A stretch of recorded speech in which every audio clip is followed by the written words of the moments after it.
This is the Ramana Maharshi 40 Verses on Reality Satsang, a time for self-reflection and self-inquiry.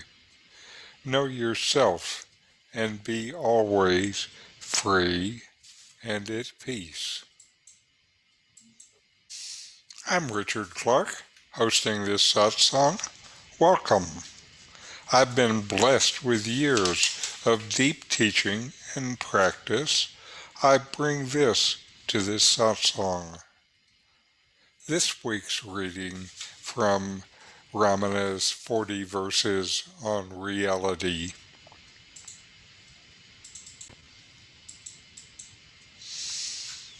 Ramana's words: the body is a form composed of the fivefold sheaths.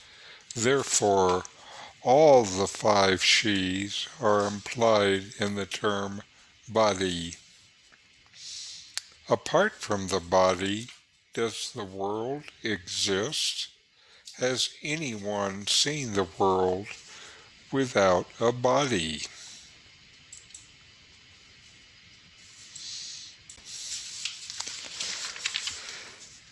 The five sheaths are from outer to inner. First, the physical, the body and senses.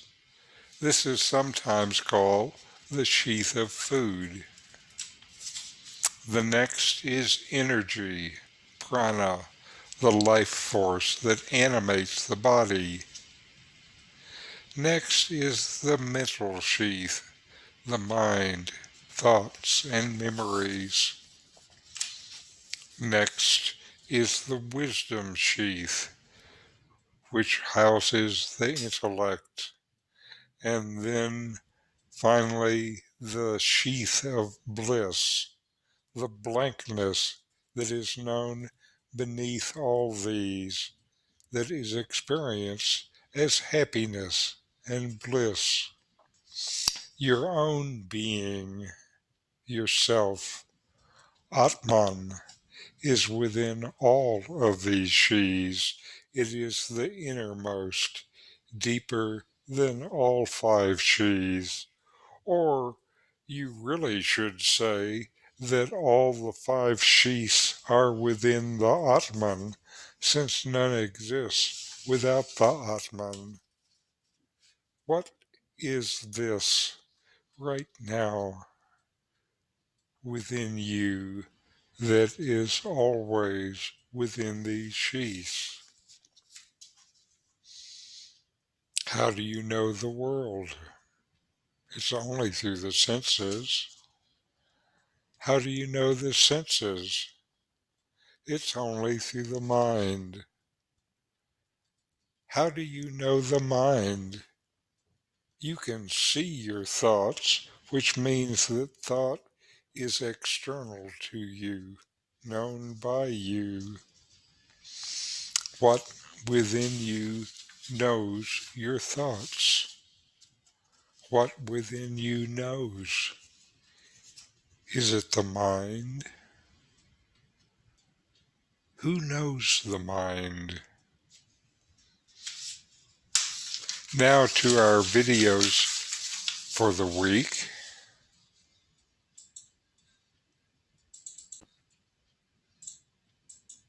First is Swami Tadatmananda, who teaches Advaita at the Asha Bodha Center in New Jersey. This Swami is a scholar in Sanskrit and a former computer engineer, and has taught Advaita for more than 25 years. His video is Pancha Kosha, the five sheaths that cannot cover Atma.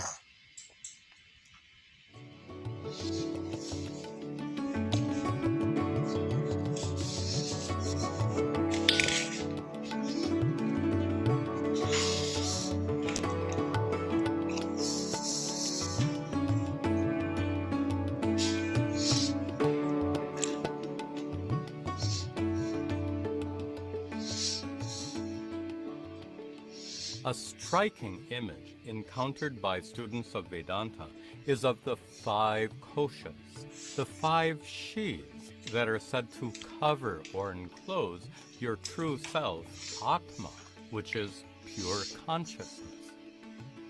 The outermost layer is the Annamaya kosha, or food sheath, your physical body.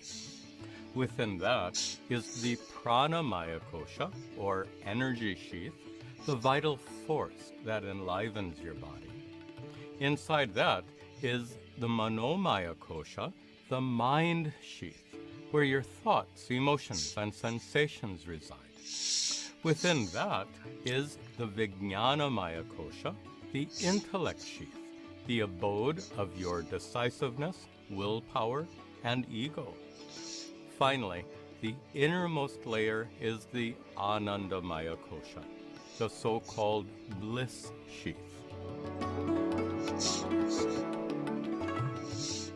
Illustrations like this one suffer from several mistakes. The influence of Western culture is obvious in the rainbow hues used for koshas that are actually colorless. Another error is the depiction of Atma, the true self, in the center of the figure like the bullseye of a target. Atma is pure consciousness, which is vast, limitless, all-pervasive like space. Being all-pervasive, it can't possibly be confined to a little spot enclosed by the 5 koshas. It would be more accurate to represent Atma as the blue background.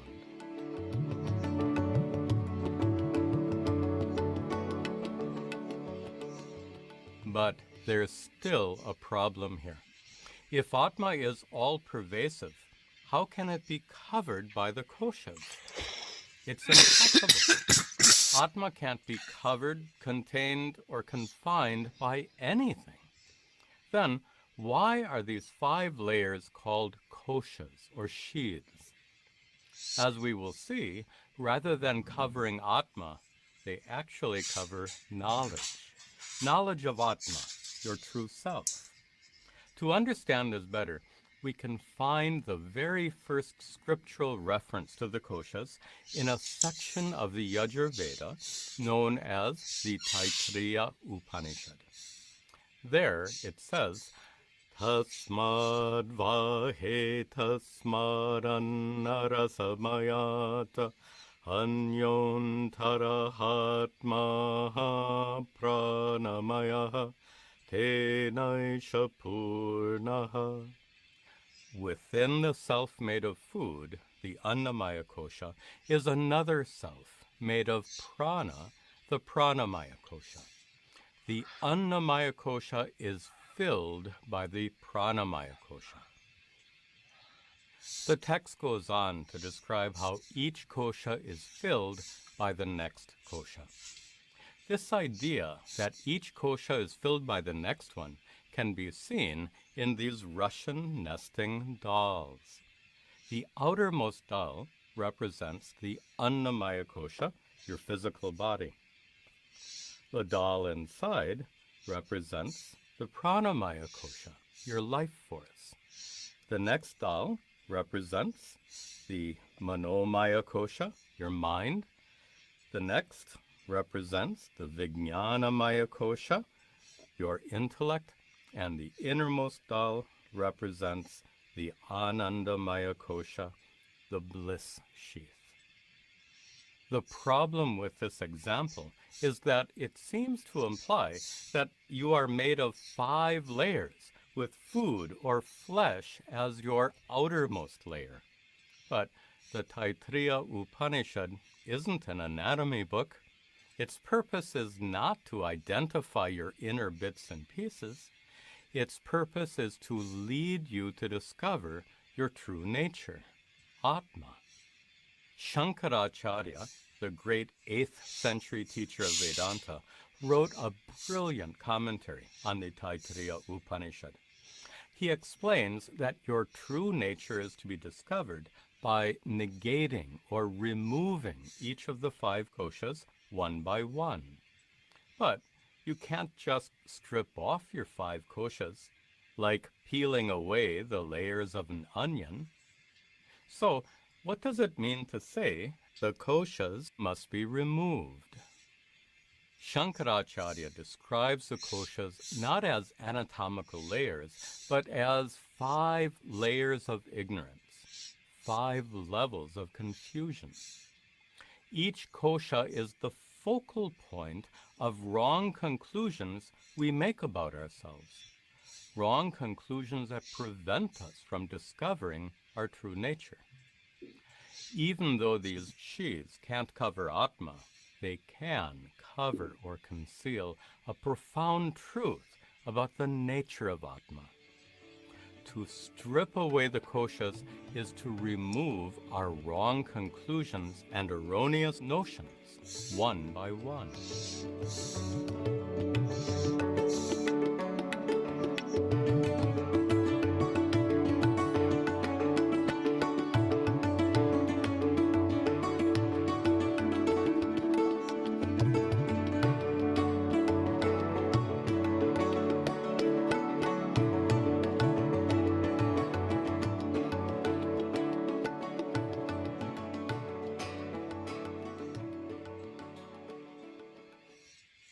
To explain this, my guru loved to tell a story about a famous, wealthy actor who played the role of a lowly beggar in a theater production.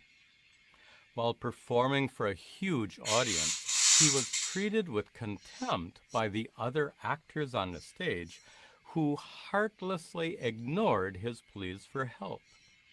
Even though he was shunned and despised, he felt quite pleased with himself, because the audience was enjoying his dramatic performance and because he would soon receive a substantial payment for his acting work. But suppose that actor was so deeply immersed in his role that he forgot he was acting and became completely identified with the character he portrayed.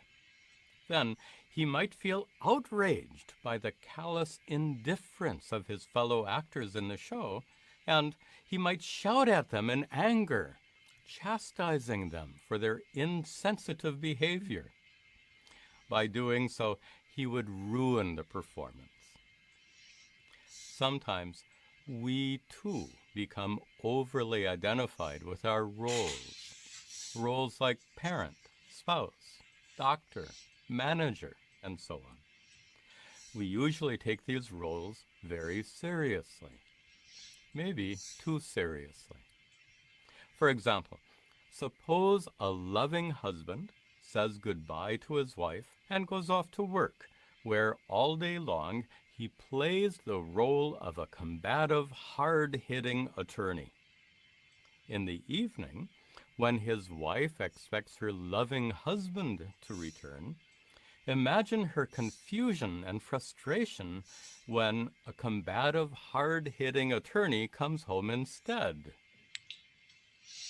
Her husband's over-identification with his work role can cause problems at home, just like the actor's over-identification with his role can cause problems on the stage.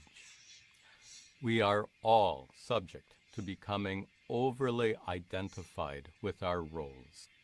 And when we do so, we often play our roles with much less skill, patience, and understanding. Not only that, when we deeply identify with our roles, the problems of those roles become our problems. The actor took upon himself the problems of the beggar. The husband brought home the problems belonging to the attorney. This leads to the central principle taught by the 5 koshas. Whatever we identify with can become a source of suffering. When we identify with our physical bodies, Annamaya kosha, the problems of our bodies become our problems. If our nature is pure consciousness, those problems don't truly belong to us, but when we falsely identify with our bodies, we inherit their problems. The same holds true for the other koshas.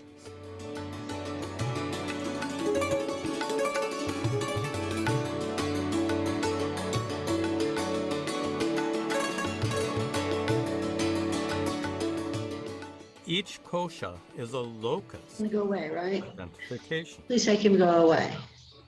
When your head throbs with pain, you don't generally say, "My head hurts." You say, "I have a headache." If you lost use of your legs, you might say, "I am crippled." When your body grows old, you're likely to say, "I am old." And when your body can no longer function, you might say, "I am dying."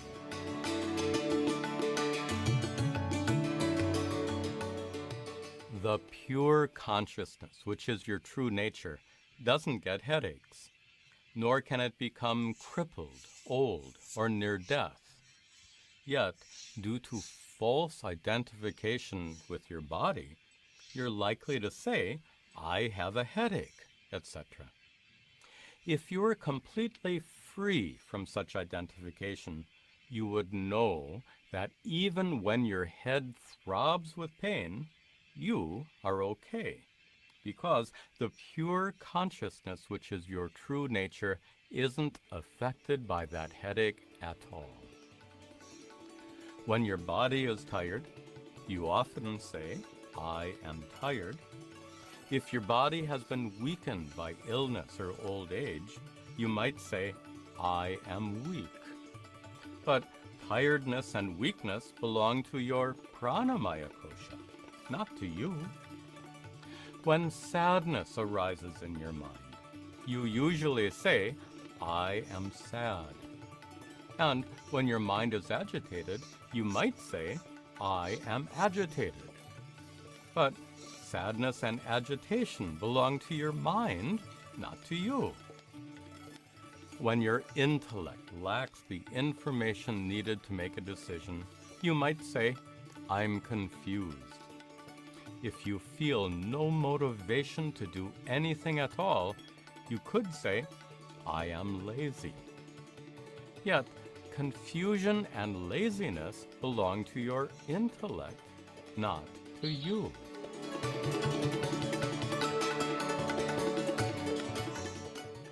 In this way, each kosha is a locus of false identification. And whenever you identify with them, you adopt all the problems of your body, prana, mind, and intellect as your own. Fortunately, the innermost kosha, the Anandamaya kosha, doesn't have any problems. To understand the Anandamaya kosha, consider this. When you're awake, all 5 koshas are present in your experience. When you're dreaming, your physical body, the Annamaya kosha, ceases to be present in your experience. And in deep sleep, none of the outer 4 koshas remain present in your experience. Only the Anandamaya kosha remains.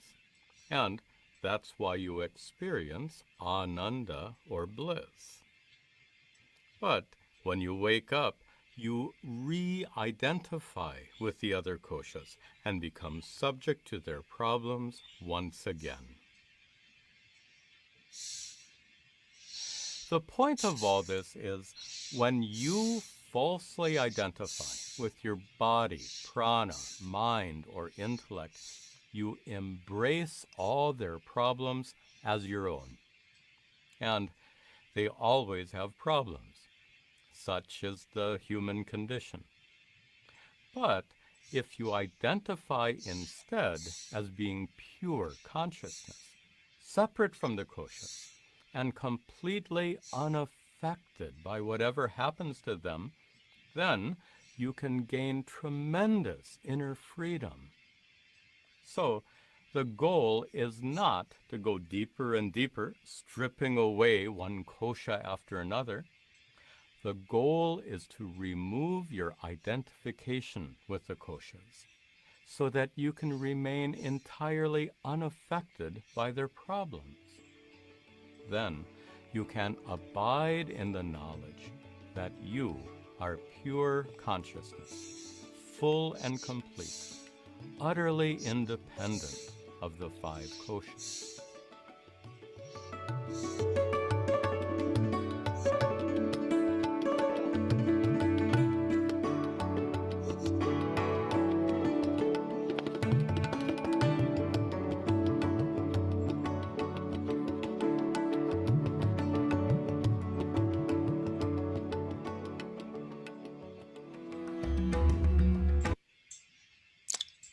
And next is Rupert Spira, and he says the body is made of awareness. I'd like to leave here tomorrow with a more satisfying understanding of the body and my sense of identification with the body. I'm just aware, I've become more aware during this retreat of how much this imagined separate self seems to really think that it is the body, that I am this body, and that the mind is sort of superficial to that. It just feels like a very dense and entrenched sense of I am this body. So is it some of the imagery that you used with her about practicing, bathing in the Yes. some of that? Yes, that will take care of that feeling to a certain extent at a feeling level, but it's also good to investigate it at the level of belief. And this would be one way. Whenever you feel, I am the body, say to yourself, I am the body. Just replace that phrase with, I am aware of the body. And then go to that experience, the experience that enables you to say, I am aware of the body. Go to that experience, because you can legitimately say that, yes? It's true of you. Yeah. In order to be able to say that, it must be your experience. I am aware of the body.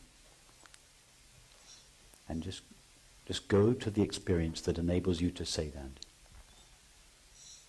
And then pause there, and then say to yourself again, I am the body. And then go to that experience, the experience that makes you believe, I am the body. Stay there for a while. And then say again, I am aware of the body. Go to that experience and go back and forth so that you make a very clear distinction in your experience between I am the body and I am aware of the body. And then when you clearly differentiate the difference between these two, then remain as that which is aware of the body. Which is this colourless knowing. Then, when you've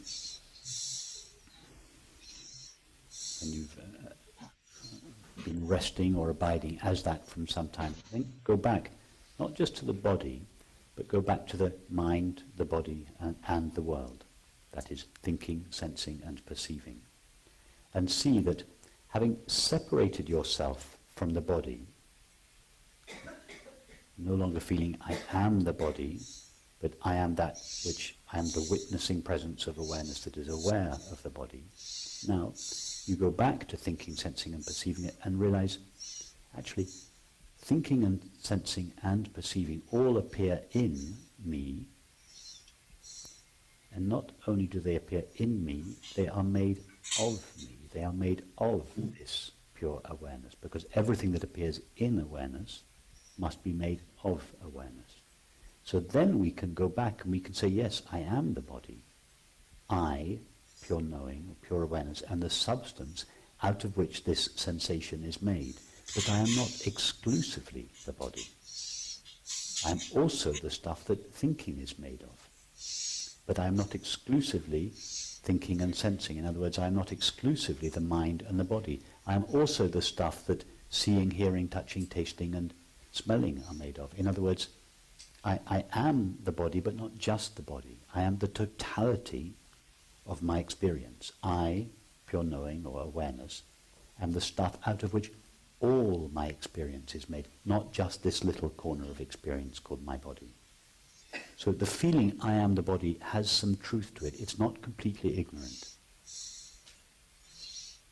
What is ignorant is the feeling I am exclusively the body. But each of us feels I am the body. That feeling is part ignorance, part truth. The truth of it is that, yes, what I essentially am, pure consciousness, is all there is to the experience of the body. If that's what we mean when we say I am the body, then it's true. In other words, the body is made out of me. But if we say I am the body and mean I am made out of the body, then it's not true. So walk yourself back. I am that which is aware of the body. I'm also that which is aware of the mind and the world, the witnessing presence of awareness. And then realize that thoughts appear in me, sensations appear in me, perceptions appear in me, and the only stuff that is present in me, out of which these can be made, is me awareness. So one of the things that appears in me is what seems like a voice or a sub-personality or an entity that is the body talking to me, saying, I am not going to budge. I am separate. I am. No way am I going to. But that voice is speaking on behalf of a self that is not there. I understand that So conceptually. the remedy for that voice is to find the self that is really there. To find what the I really is. I is not made of the body. Although this voice in you is speaking on behalf of I, the body. So the remedy for that voice is not to get busy getting rid of that voice, but the remedy is to see what I really is. And hence the remedy for it is to go back to do this exercise I suggested. Yeah. I, the body, I am the body, I am aware of the body. And in this way, in a very experiential way, not just in an intellectual way, in a very experiential way, you position yourself as the witnessing presence of awareness, made out of pure witnessing, pure knowing. That is the way to deal with this voice. In other words, you don't really deal with it. You find the true nature of the I, rather than trying to get rid of an I that is not in fact there. Yeah. The only reason it seems to be there is because we don't see clearly what we are. And it seems so compelling, though. It seems so solid and compelling and potent, you know. Well, but I know it may be a paper tiger. If you say that, you're just reinforcing it. Don't say that. Okay. Don't say that. Say it's not at all compelling. All right. Say to yourself, it's so obvious to me that I am aware of this cluster of sensations. Isn't it so obvious to you? Well, there you are, right there. It doesn't, these sensations don't compel you to identify with them. Because right there, you said, I am that which is aware of these sensations. I mean, see how fickle our experience is. It can change just like that, from the feeling, I am the body, to the feeling, I am aware of the body. If you believe that the body compels you to be identified with it, then you will be identified with it. If you realize, no, it's so easy to move from the position, I am the body, to I am aware of the body, then your experience will appear in accordance with that understanding. So the it's so compelling is the voice of, is itself the voice it's of the ego. protecting itself. Don't listen to it. Don't listen to your experience. Yeah. Okay. And now we will listen to my teacher Nome with a Satsang discourse where he asks, by what light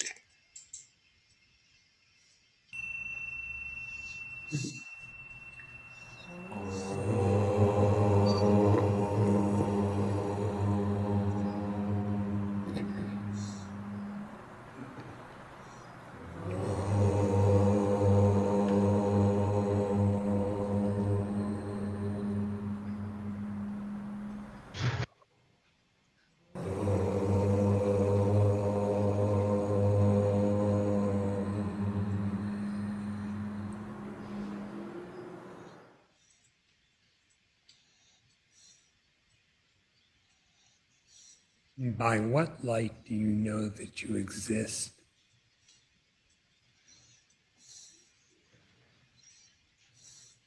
What knows?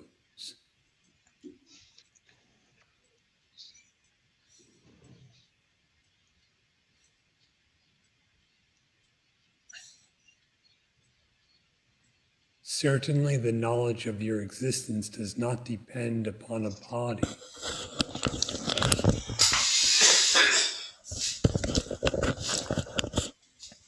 What knows?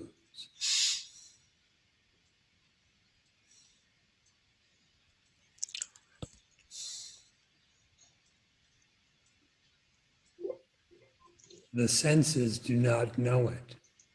Whoops. Oh,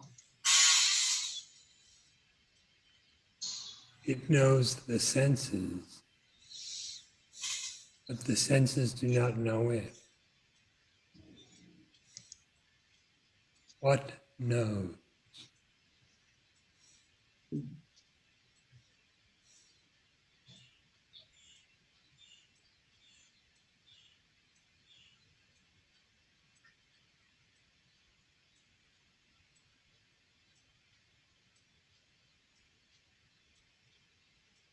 How do you know that you exist?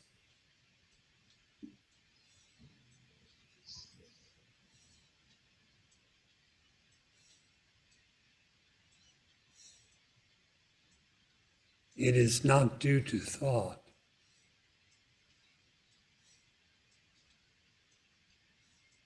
It knows thought, but remains unknown by thought.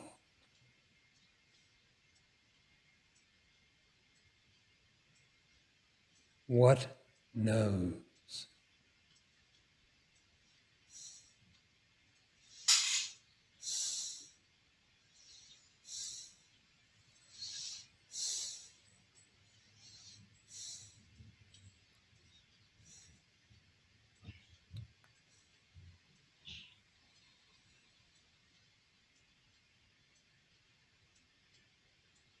How do you know that you exist?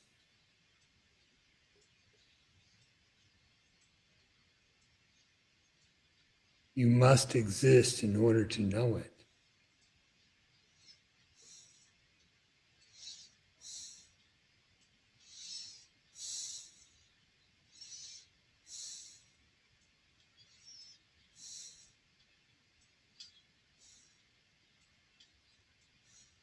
Indeed, the knowledge and the existence are inextricable. They are identical.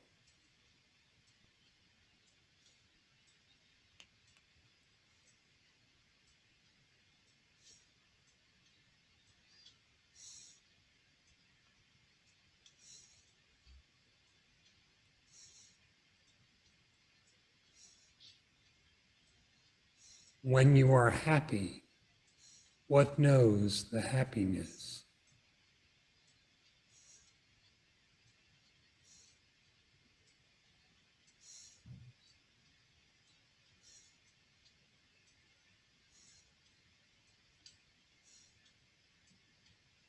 It knows itself.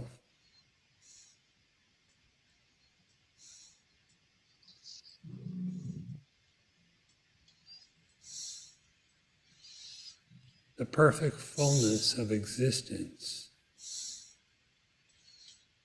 is self-knowing.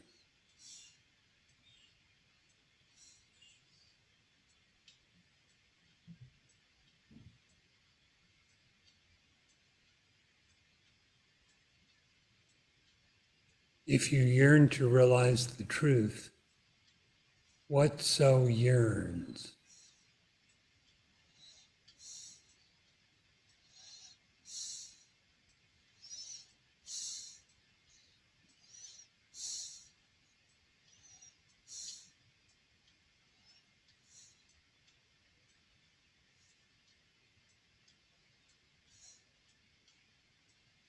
The reality is self-known.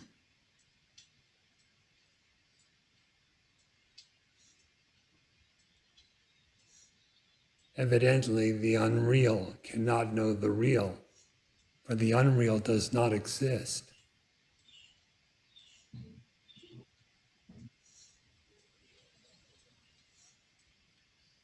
The real comprehends itself, not by sensation, not by conception, not by anything objective whatsoever.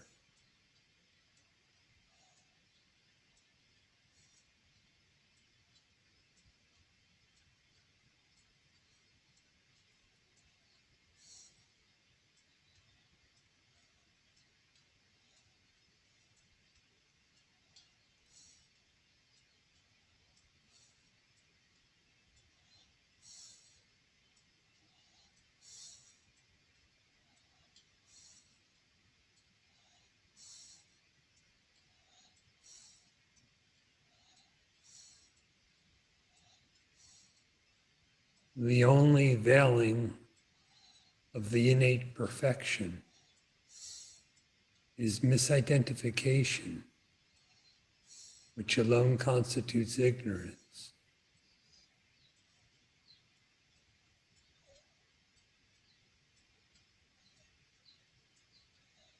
Such misidentification is not a second reality, not a second self. It is just misidentification, delusion, the self of imagination.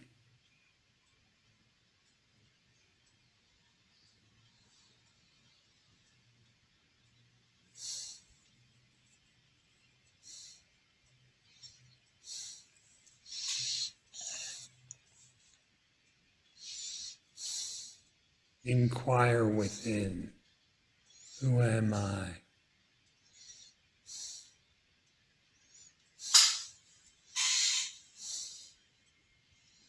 What is the self that actually exists?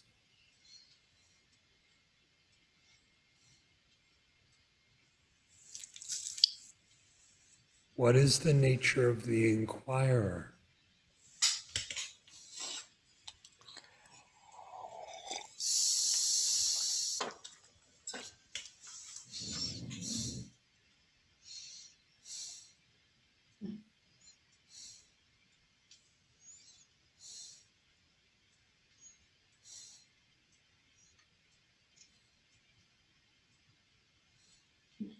In existence, there is no multiplicity.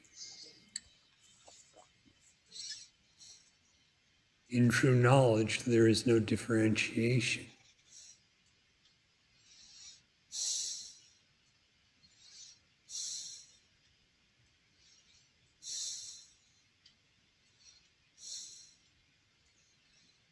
The self is existence alone.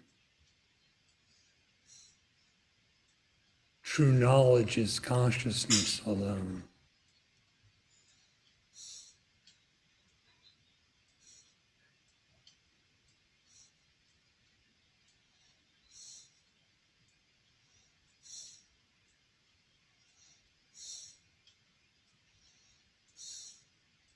If you suppose that you are apart from that,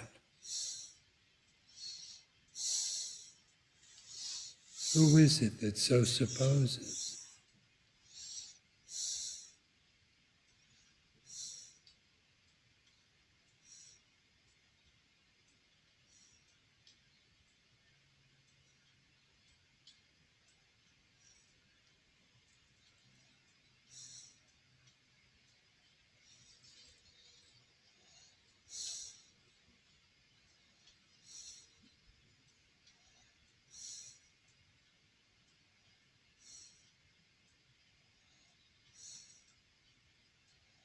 Have a keen interest in self-knowledge.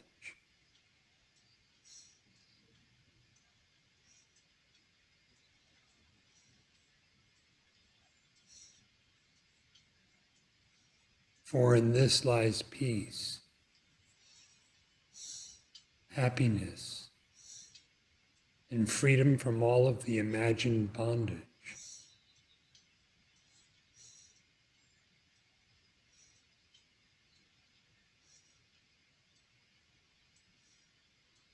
Listen, reflect, meditate, remain absorbed.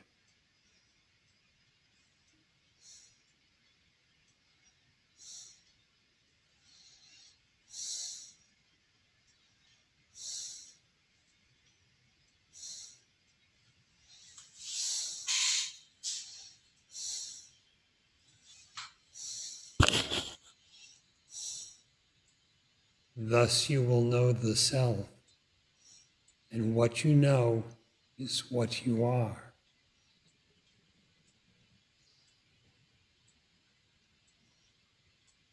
What you appear to have you may lose, but what you are is forever.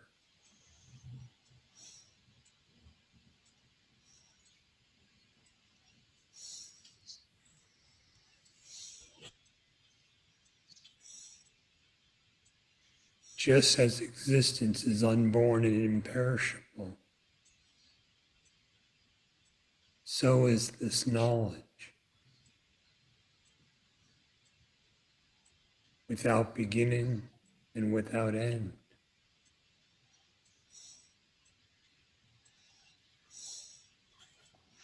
From the viewpoint of the assumed individuality or ego, it may appear enigmatic or perplexing as to how this can be.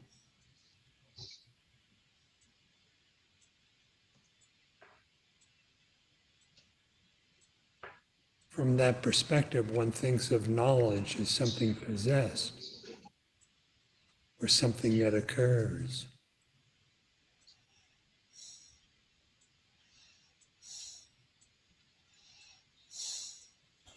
But self-knowledge in truth is identical to the self that is known. It neither comes nor goes. It is indivisible and undifferentiated. Such is timeless truth. That timeless truth, that supreme Brahman, is what indeed you are. And what you are always.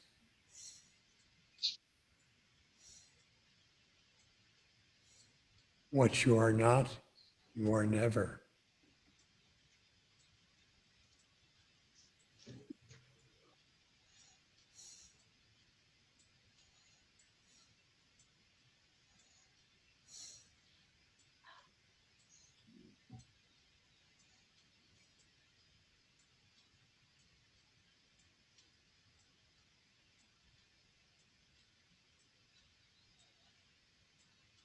So then, what exists?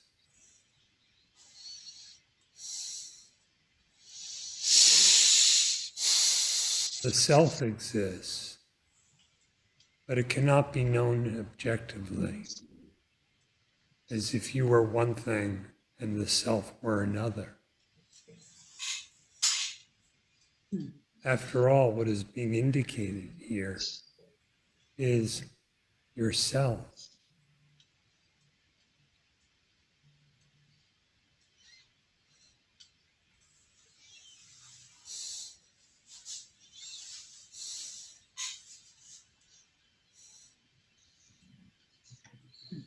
What knows? By what light do you know that you exist?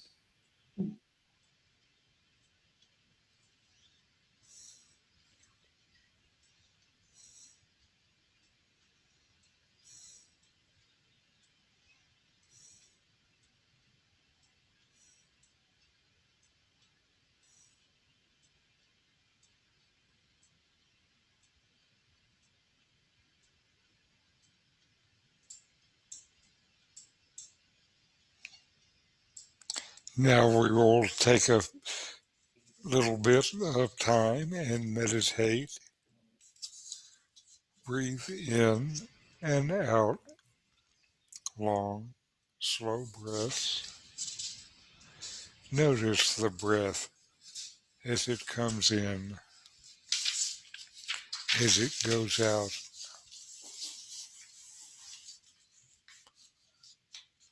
Then notice that you exist. You exist, and you know that you exist without feeling it through your senses or thinking it with your mind. You know that you exist.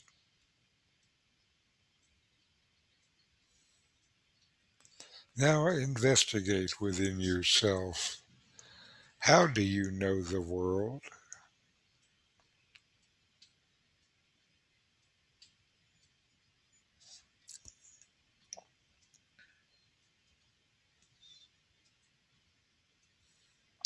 What within you knows?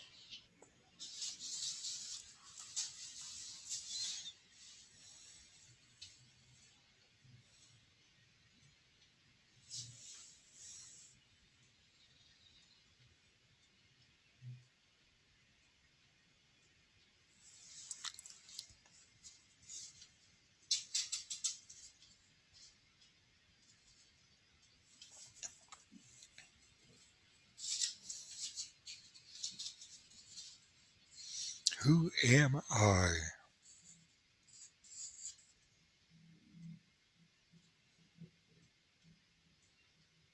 Am I any different than the knower?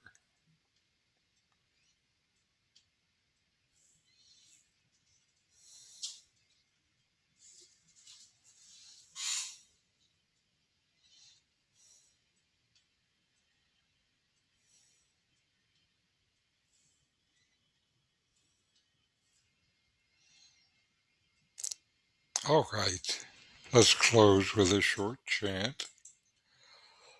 Om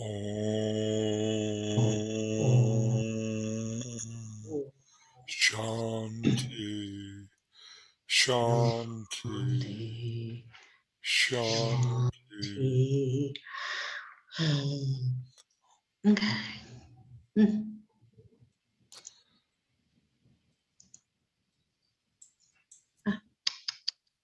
And thank you for letting me share this teaching with you. This series on Ramana's 40 verses on reality will continue in the following weeks. If this satsang was of interest, I have more for you: a free book site, a YouTube site, and my blog. There The it is. URLs will be on screen next.